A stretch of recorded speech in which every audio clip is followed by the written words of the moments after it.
Começaremos hoje por um exame mais detalhado dos centros. Eis o diagrama dos 4 centros. Este diagrama mostra o homem de pé, de perfil, olhando para a esquerda, e indica a posição respectiva dos centros, de maneira muito esquemática. Na realidade, cada centro ocupa o corpo todo e penetra, por assim dizer, no organismo inteiro.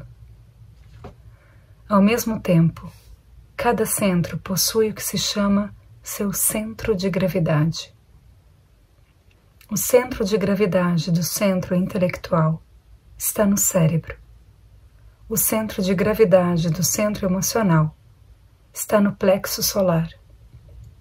Os centros de gravidade do centro motor e do centro instintivo estão na medula espinhal. É necessário compreender que no estado atual de nossos conhecimentos não temos meio algum de verificar essa asserção, principalmente porque cada centro possui numerosas propriedades que permanecem ignoradas pela ciência moderna, mesmo no plano anatômico. Isso pode parecer estranho, mas o fato é que a anatomia do corpo humano está longe de ser uma ciência completa. De modo que, como o centro nos são inacessíveis, o estudo deles deve começar pela observação de suas funções, que se oferecem inteiramente a nossas pesquisas. Trata-se aí de uma maneira de proceder de todo o usual. Nas diferentes ciências, física, química, astronomia, fisiologia, quando não podemos alcançar os fatos, objetos ou matérias que queremos estudar, devemos começar pelo estudo de seus resultados ou de seus vestígios. No caso presente, ocupar-nos-emos das próprias funções dos centros, de modo que tudo o que estabelecermos a propósito das funções poderá aplicar-se aos centros. Os centros têm muitos pontos comuns, mas ao mesmo tempo, cada centro possui características particulares que nunca devemos perder de vista. Um dos princípios mais importantes a compreender é a grande diferença que existe entre as velocidades dos centros, isto é, entre as velocidades respectivas de suas funções. O mais lento é o centro intelectual. A seguir, embora muito mais rápidos, vêm os centros instintivo e motor, que têm mais ou menos a mesma velocidade. O mais rápido de todos é o centro emocional, e, no entanto, no estado de sono desperto, só muito raramente trabalha com uma velocidade próxima de sua velocidade real. Em geral, trabalha com a velocidade dos centros instintivo e motor. A observação pode ajudar-nos a constatar uma grande diferença na velocidade das funções, mas não nos pode dar números exatos. Na realidade, a diferença entre as funções de um mesmo organismo é muito grande, maior do que se pode imaginar. Como acabo de dizer, não podemos, com nossos meios ordinários, calcular a diferença de velocidade dos centros, mas se nos disserem qual é, poderemos encontrar muitos fatos que confirmarão, se não os números exatos, pelo menos a existência de uma enorme diferença.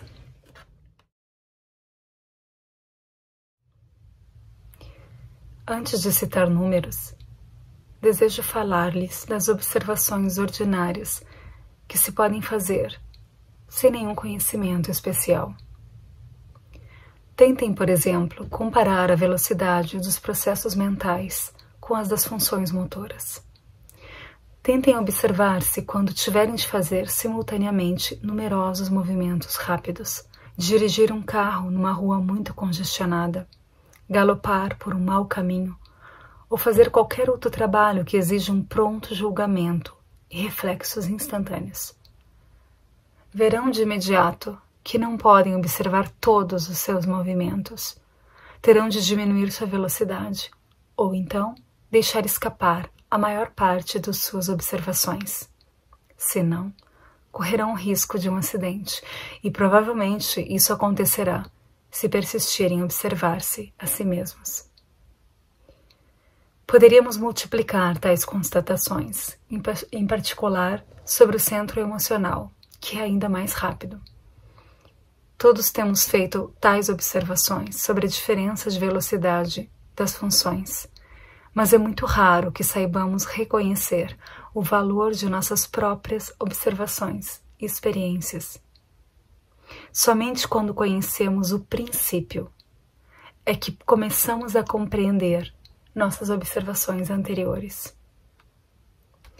Não obstante, vocês devem saber que todos os números relativos a essas velocidades diferentes são conhecidos pelas escolas e demonstrados por seu ensinamento.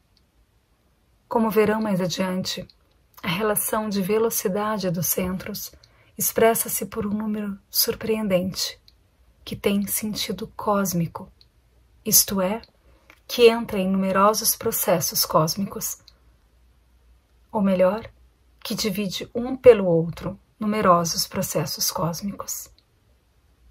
Esse número é 30.000. O que equivale a dizer que os centros motor e instintivo são 30.000 vezes mais rápidos que o centro intelectual.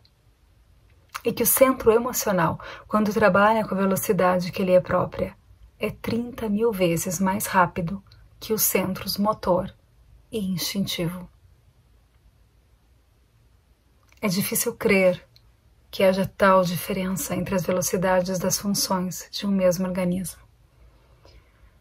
Na realidade, isso quer dizer que cada um dos diversos centros tem um tempo completamente diferente. É difícil crer que haja tal diferença entre as velocidades das funções de um mesmo organismo.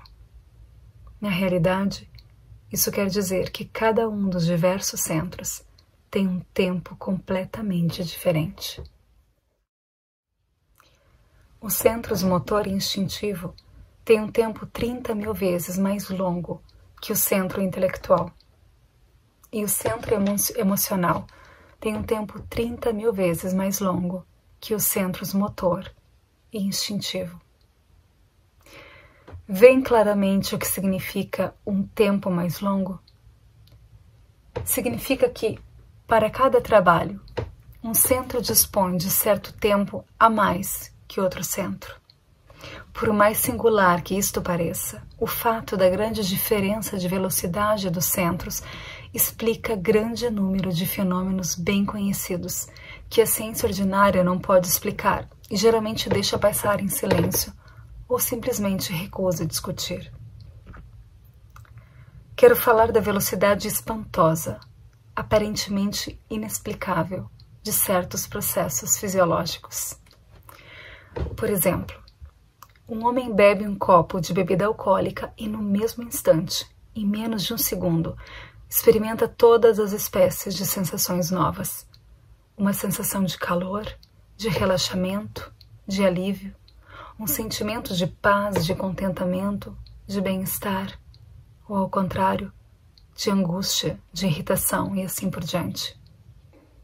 O que ele sente pode ser diferente segundo os casos, mas o certo é que o corpo reage muito rapidamente ao estimulante, quase instantaneamente. Não é necessário, aliás, tomar o exemplo da bebida alcoólica ou de qualquer outro estimulante.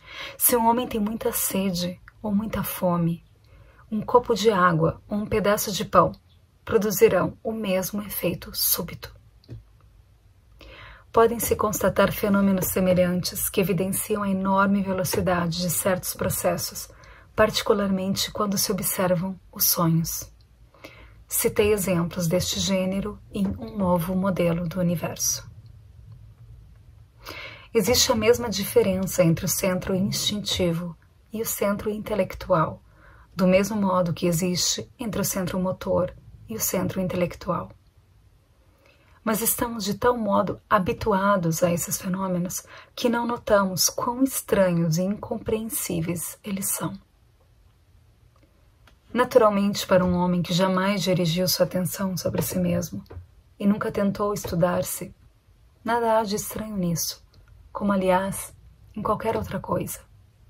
Mas na realidade, do ponto de vista da fisiologia comum, esses fenômenos parecem quase milagrosos.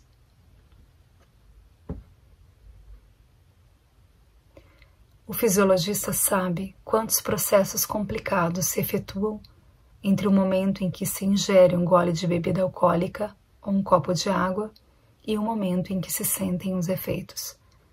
Cada substância que entra no organismo pela boca deve ser analisada, submetida a provas diversas antes de ser aceita ou rejeitada. E tudo isso se passa em menos de um segundo. É um milagre e, ao mesmo tempo, não é. Pois se conhecermos a diferença de velocidade dos centros e se nos lembrarmos de que o centro instintivo, a quem cabe esse trabalho, tem 30.000 vezes mais tempo que o centro intelectual, do qual nos servimos para medir nosso tempo ordinário, compreenderemos como tal coisa pode produzir-se. Isso significa que o centro instintivo dispõe, não de um segundo, mas de mais de 8 horas de seu tempo próprio para fazer esse trabalho. Em 8 horas, esse trabalho pode certamente ser executado sem pressa inútil, num laboratório comum. Assim, nossa ideia sobre a extraordinária rapidez desse processo é mera ilusão, devido ao fato de que consideramos nosso tempo ordinário, ou tempo do centro intelectual, como o único existente. Voltaremos mais adiante ao estudo da diferença de velocidade dos centros. Tentemos agora compreender outra característica dos centros, o que nos fornecerá mais tarde excelentes dados para a observação de si e para o trabalho sobre si. Vamos supor que cada centro está dividido em 2 partes, positiva e negativa. Essa divisão é particularmente clara para o centro intelectual e para o centro instintivo. Assim, todo o trabalho do centro intelectual se divide em 2 partes, afirmação e negação, sim e não. A cada instante, em nosso pensamento, uma das 2 prevalece sobre a outra, ou então, ambas têm força igual, de onde a indecisão. A parte negativa do centro intelectual é tão útil quanto a parte positiva, e o menor enfraquecimento da força de uma com respeito à outra acarreta perturbações mentais. No trabalho do centro instintivo, a divisão é também muito clara, e as 2 partes, positiva e negativa, são ambas necessárias para uma orientação justa na vida. As sensações positivas ou agradáveis de paladar, olfato, tato, calor, frescor, ar puro, todas atestam condições salutares à existência. E as sensações negativas ou desagradáveis de mau sabor, de mau cheiro, de contato desagradável, a impressão de calor sufocante ou frio excessivo, todas atestam condições prejudiciais à saúde, à existência. Em resumo, pode-se dizer que na vida não é possível nenhuma orientação verdadeira na ausência de sensações, tanto agradáveis quanto desagradáveis. São elas o guia seguro de toda a vida animal na Terra, e a menor alteração que sofram acarretará desorientação e, em consequência, perigo de enfermidade ou de morte. Pensem quão rapidamente se envenenaria um homem se perdesse todo o sentido do paladar ou do olfato, ou se por algum artifício superasse seu asco natural, as sensações desagradáveis. No centro motor, a divisão em 2 partes, positiva e negativa, deve ser tomada no sentido lógico, o movimento em oposição ao repouso não tem utilidade para a observação prática. No centro emocional, à primeira vista, a divisão é simples e evidente. Se tomarmos as emoções agradáveis, tais como alegria, simpatia, afeição, confiança em si, como atinentes à parte positiva, e as emoções desagradáveis, tais como aborrecimento, irritação, ciúme, inveja, medo, como atinentes à parte negativa, as coisas parecerão muito simples. Na realidade, são muito mais complicadas. Para começar, não há parte negativa natural no centro emocional. Em sua maioria, as emoções negativas são artificiais. Não pertencem ao centro emocional propriamente dito. Estão baseadas em emoções instintivas, que lhes são completamente estranhas, mas que são desnaturadas pela imaginação ou pela identificação. Esse é o único sentido real das teorias de James e Lang, muito conhecidas em determinada época. Ambos insistiam no fato de que todas as emoções são, na realidade, sensações que acompanham as mudanças que se operam nos órgãos internos e nos tecidos, mudanças anteriores às sensações e que são suas causas verdadeiras. Queriam dizer que os acontecimentos exteriores e os processos internos não provocam a emoção. Os acontecimentos exteriores e os processos internos desencadeiam reflexos internos, os quais desencadeiam em sensações que são interpretadas como emoções. Por outro lado, as emoções positivas, tais como amor, esperança, fé, como são habitualmente compreendidas, isto é, como emoções permanentes, não são acessíveis ao homem em seu estado ordinário de consciência. Exigem estados de consciência mais elevados. Exigem a unidade interior, consciência de si, um eu permanente e a vontade. Os acontecimentos exteriores e os processos internos desencadeiam reflexos internos, os quais desencadeiam sensações, que são interpretadas como emoções. Por outro lado, as emoções positivas, tais como amor, esperança, fé, como são habitualmente compreendidas, isto é, como emoções permanentes, não são acessíveis ao homem em seu estado ordinário de consciência. Exigem estados de consciência mais elevados. Exigem a unidade interior, a consciência de si, um eu permanente e a vontade. As emoções positivas são emoções que não podem tornar-se negativas. Ora, todas as nossas emoções agradáveis, tais como alegria, simpatia, afeição, confiança em si, podem a cada instante degenerar em aborrecimento, irritação, inveja, temor, etc. O amor pode tornar-se ciúme ou medo de perder o que se ama, ou cólera e ódio.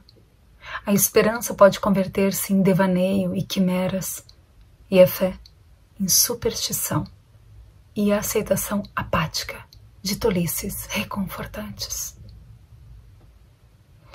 Até uma pura emoção intelectual, como o desejo de conhecer, ou uma emoção estética, como, por exemplo, um sentimento de beleza ou harmonia, desde que caia na identificação, associa-se de imediato com emoções de ordem negativa, tais como o orgulho, a vaidade, o egoísmo, o amor próprio, e assim por diante. Até uma pura emoção intelectual, como o desejo de conhecer, ou uma emoção estética, como, por exemplo, um sentimento de beleza ou harmonia, desde que caia na identificação, associa-se de imediato com emoções de ordem negativa, tais como o orgulho, a vaidade, o egoísmo, o amor próprio e assim por diante. Pode-se, portanto, dizer, sem risco de erro, que não podemos ter emoções positivas. Por outro lado, é igualmente verdadeiro que não temos emoções negativas que possam existir sem imaginação, nem identificação. Não se pode negar, naturalmente, que ao lado dos múltiplos sofrimentos físicos pertencentes ao centro instintivo, o homem tem muitos sofrimentos morais que pertencem ao centro emocional. Há muitas tristezas, agravos, temores, apreensões que não se podem evitar.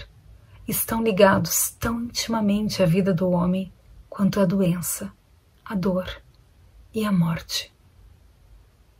Entretanto, esses sofrimentos morais nada têm a ver com as emoções negativas, baseadas na imaginação e na identificação.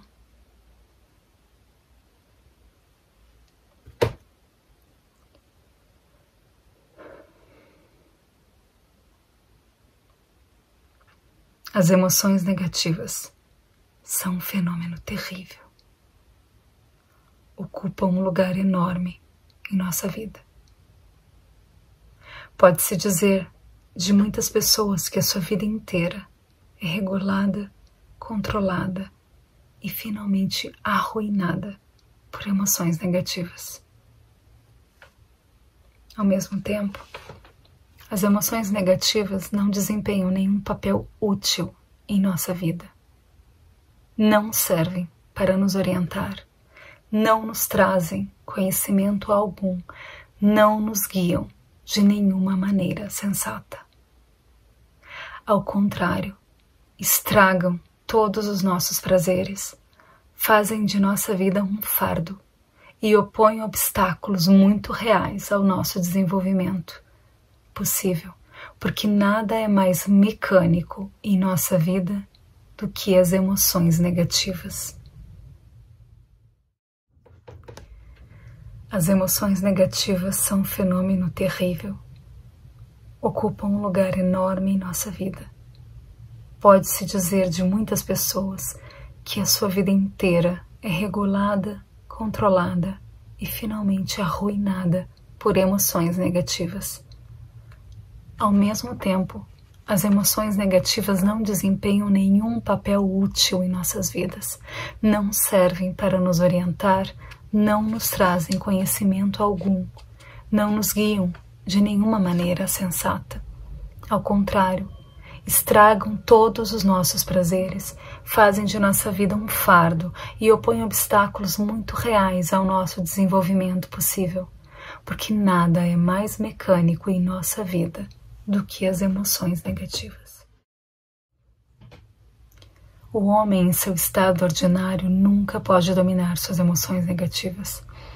Aqueles que creem poder dominar suas emoções negativas e manifestá-las, quando melhor lhes parecer, simplesmente se iludem.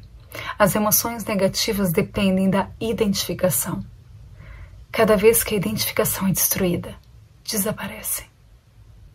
O que há de mais estranho e fantástico no caso das emoções negativas é que as pessoas as adoram.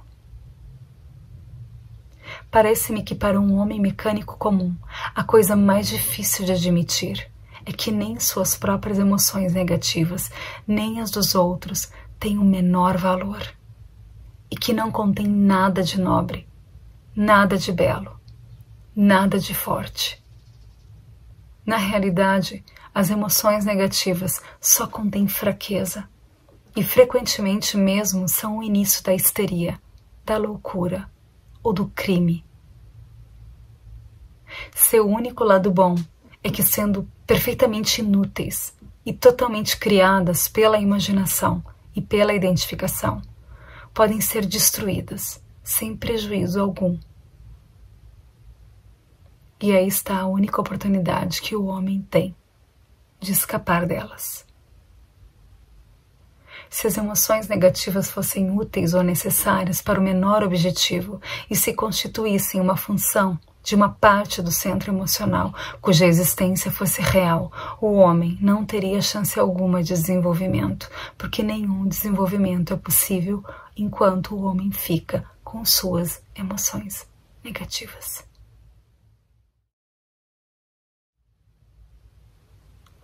Na linguagem das escolas, existe um preceito relativo à luta contra as emoções negativas. O homem deve sacrificar seu sofrimento.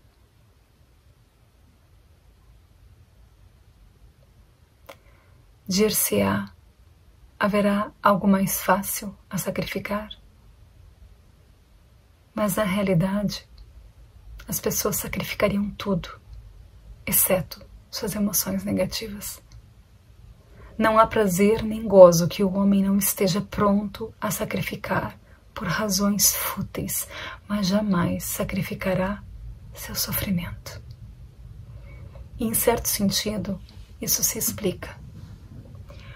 Obnubilado por velha superstição, o homem espera sempre algo do sacrifício de seus prazeres, mas nada espera do sacrifício de seu sofrimento.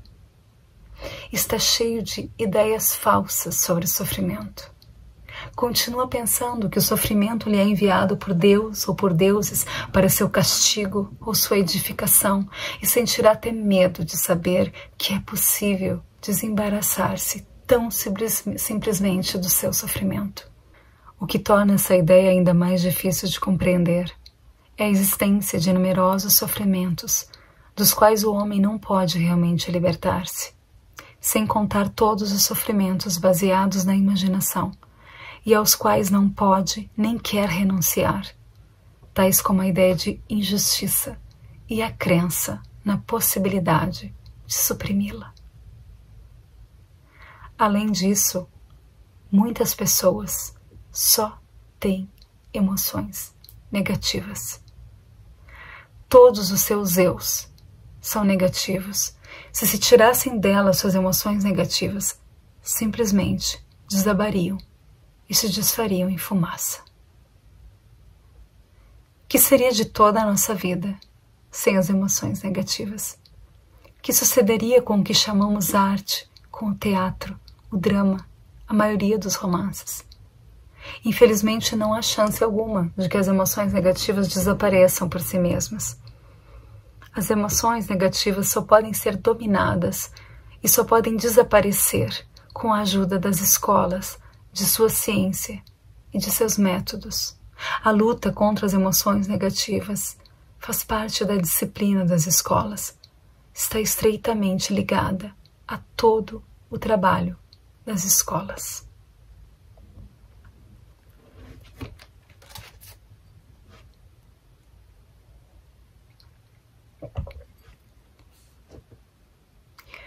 Qual é, pois, a origem das emoções negativas, dado que são artificiais, anormais e inúteis?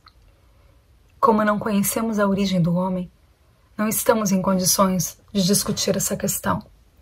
Só podemos falar das emoções negativas e de sua origem com relação a nós mesmos e nossas vidas.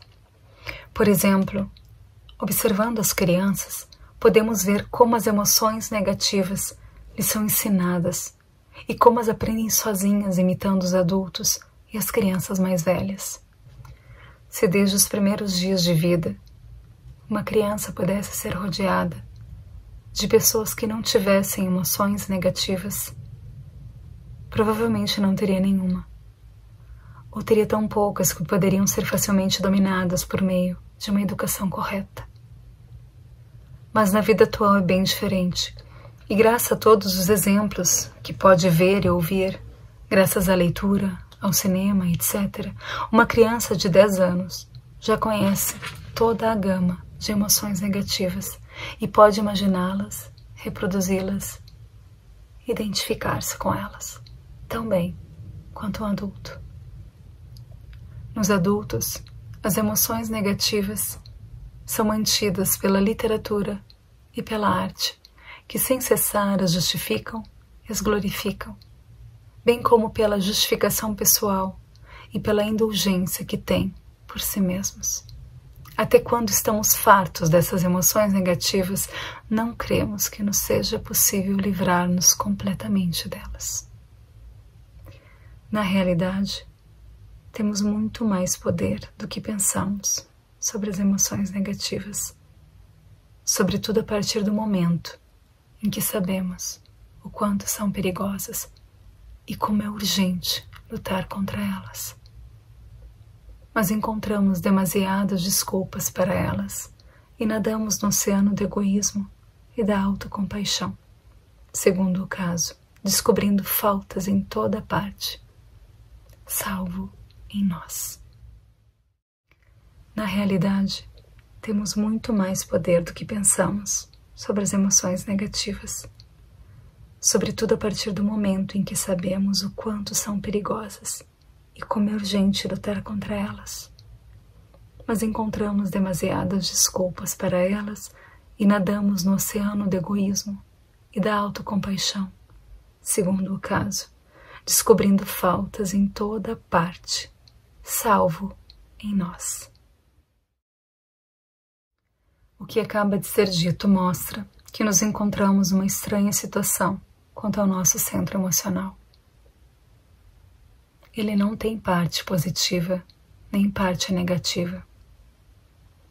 Na maioria dos casos, suas funções negativas são inventadas e há muitas pessoas que nem sequer uma vez em sua vida experimentaram a emoção real. Tão ocupada está sua existência com emoções imaginárias. De modo que não podemos dizer que nosso centro emocional está dividido em duas partes, positiva e negativa. Podemos dizer apenas que temos emoções agradáveis e emoções desagradáveis e que todas as emoções que não são negativas no momento podem tornar-se negativas à menor provocação, ou até sem provocação alguma.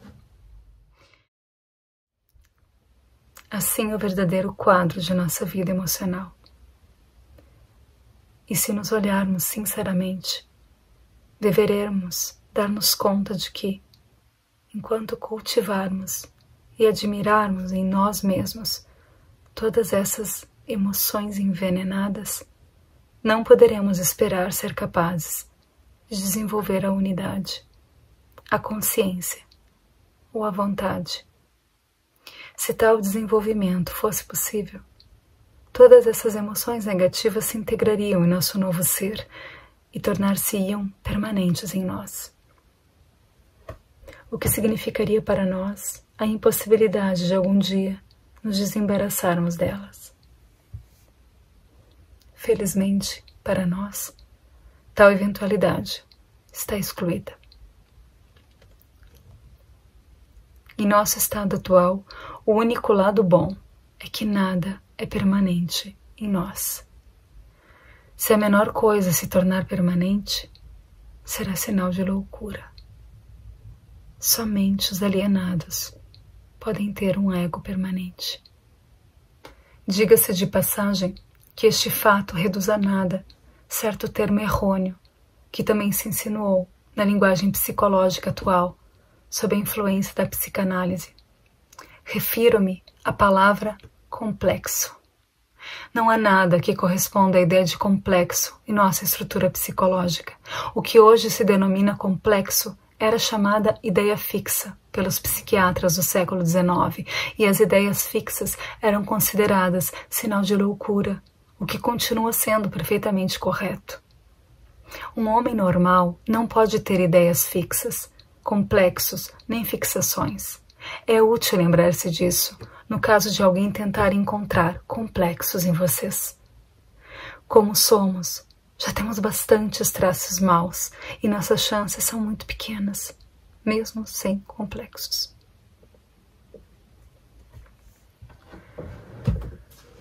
Voltaremos agora à questão do trabalho sobre si e perguntemo-nos quais são realmente nossas chances. Devemos descobrir em nós mesmos funções e manifestações que podemos mais ou menos dominar e devemos exercer esse poder, tratando de aumentá-lo o mais possível. Por exemplo, temos um certo controle sobre nossos movimentos. E em certas escolas, particularmente no Oriente, o trabalho sobre si começa pela aquisição de um domínio tão completo quanto possível do movimento. Isso, porém, requer muito tempo. Para tanto, é necessário um treinamento especial que supõe o estudo de exercícios muito complexos. Nas condições de vida moderna, temos mais controle sobre nossos pensamentos. Existe, aliás, um método especial, segundo o qual podemos trabalhar no desenvolvimento de nossa consciência, fazendo uso do instrumento que melhor obedece à nossa vontade, isso é, nossa mente ou nosso centro intelectual. Para compreender melhor o que vou dizer, tratem de recordar que não temos nenhum controle sobre a nossa consciência. Quando disse que nos podemos tornar mais conscientes, ou que um homem pode conhecer um instante de consciência, simplesmente porque lhe perguntam se está consciente ou não, empreguei as palavras conscientes ou consciência num sentido relativo. Há numerosos graus de consciência e em cada um desses graus significa consciência com relação a um grau inferior. Mas se não temos poder algum sobre a consciência, temos um certo controle sobre nosso modo de pensar na consciência e podemos construir nossos pensamentos de tal maneira que nos tragam a consciência. Quero dizer que, dando a nossos pensamentos a orientação que teriam num momento de consciência, podemos fazer vir a consciência. Há numerosos graus de consciência e cada um desses graus significa consciência com relação a um grau inferior. Mas se não temos poder algum sobre a consciência, temos um certo controle sobre nosso modo de pensar na consciência e podemos construir nossos pensamentos de tal maneira que nos tragam a consciência. Quero dizer que, dando a nossos pensamentos a orientação que teriam num momento de consciência, podemos fazer vir a consciência. Tentem agora precisar o que notaram quando tentavam observar-se. Vocês devem ter notado 3 coisas. Primeiro, que vocês não se lembram de si mesmos, isto é, que não tomam conhecimento de si mesmos no momento em que tentam observar-se. Segundo, que a observação se torna difícil devido ao fluxo incessante dos pensamentos, das imagens, dos ecos de conversas, dos impulsos emocionais que atravessam seu espírito e que com muita frequência distraem a sua atenção da observação. Finalmente, terão notado que no momento em que começam a se observar, algo em vocês desencadeia a imaginação e que a observação de si, se atentarem realmente, é uma luta constante contra a imaginação. Eis aqui o ponto essencial no trabalho sobre si. Se o homem se der conta de que no trabalho todas as dificuldades provêm do fato de que não pode lembrar-se de si mesmo, já saberá o que deverá fazer. Deve tratar de lembrar-se de si mesmo. Para isso, deve lutar contra os pensamentos mecânicos e contra a imaginação. Se o fizer escrupulosamente, com perseverança, os resultados não tardarão a aparecer. Mas não deve crer que a coisa seja fácil, nem que possa dominar essa técnica de imediato. A lembrança de si é um ato cujo exercício é difícil. A lembrança de si não deve basear-se na espera dos resultados, pois poder-se-ia então identificar-se com seus próprios esforços. deve basear-se na compreensão do fato de que não nos lembramos de nós mesmos, mas que ao mesmo tempo podemos nos lembrar de nós mesmos se fizermos esforços suficientes e de maneira adequada. Não podemos tornar-nos conscientes à vontade no momento em que o desejamos, porque não somos senhores de nossos estados de consciência.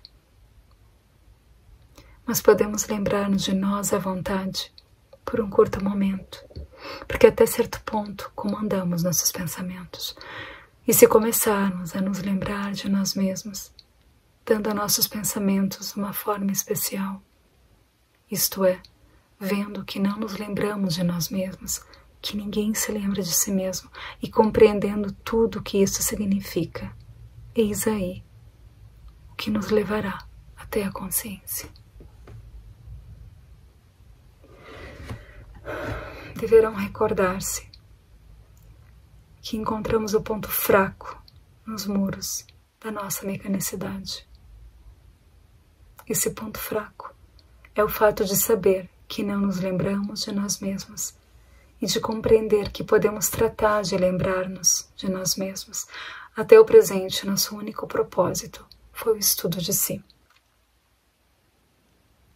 Agora, com a compreensão da necessidade de uma mudança real em nós mesmos, o trabalho começa.